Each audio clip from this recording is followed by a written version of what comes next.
نحمده ونصلي ونسلم على Rasulil Karim amma ba'd.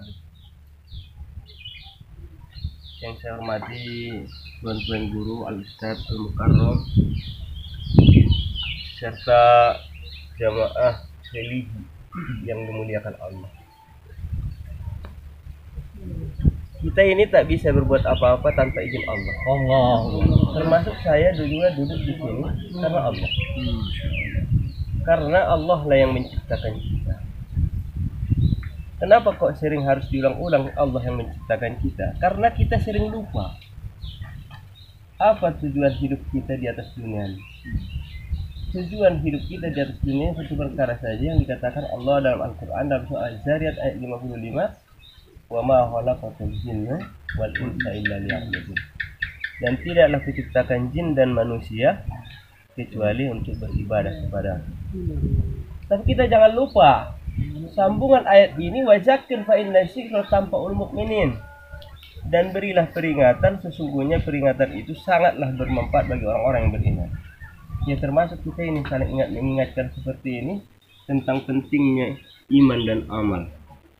Kenapa kok harus iman dan amal yang diulang-ulang? Karena inilah yang abadi dalam kehidupan kita. Kalau dunia ini hanya sebentar saja. Kalaupun kita dapat pangkat yang tertinggi, mungkin hari ini seorang presiden ya, habis itu hilang. Apa yang kita dapatkan dari dunia ini? Sebenarnya yang kita dapatkan itu hanyalah harta dari dunia. Itu kalau kita kejar harta itu hanya dapat sedikit saja. Kalaupun dapat banyak, itu pun tidak lama dan tidak memuaskan.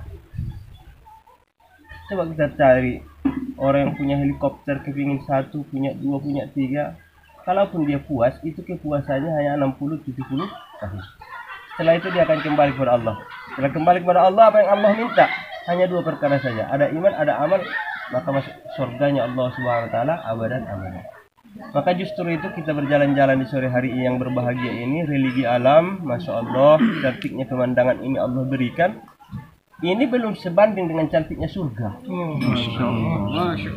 Maulana Tarito Hajamil mengatakan dari Pakistan, sepandai-pandainya orang cerita surga, itu belum ada apa-apanya dengan surga yang sebenarnya. Di dalam surga ada bidadari, diceritakan di dalam surah Ar-Rahman. Masya Allah, bidadari itu Pak berkelek-kelekan. Allah, masalah kan ini. Kenapa kok harus diceritakan tentang bidadari? Kita ini laki-laki punya nafsu satu, pikiran 9, tapi mengendalikan yang satu ini sangat sulit. Kalau sudah cerita yang namanya perempuan, anak gadis, ini uang 10 juta, ini cewek satu, Masya Allah. Mungkin ada keraguan dalam hati, ambil cewek atau uangnya. Maka Allah berikan gambaran seperti gambaran bidadari supaya kita lupa dan lalai tentang dunia ini dan hanya ingin bercita-cita masuk dalam surganya Allah. Inilah iming-imingnya Allah.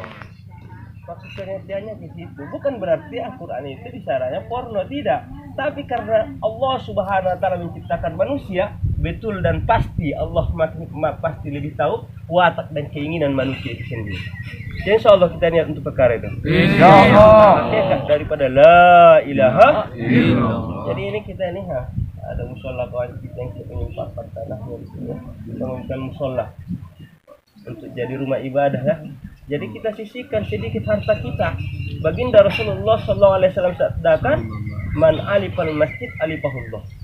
Barang siapa yang mencintai masjid, maka Allah akan mencintai dia. Ciri-ciri tanda-tanda orang yang mencintai masjid adalah mau membangun masjid.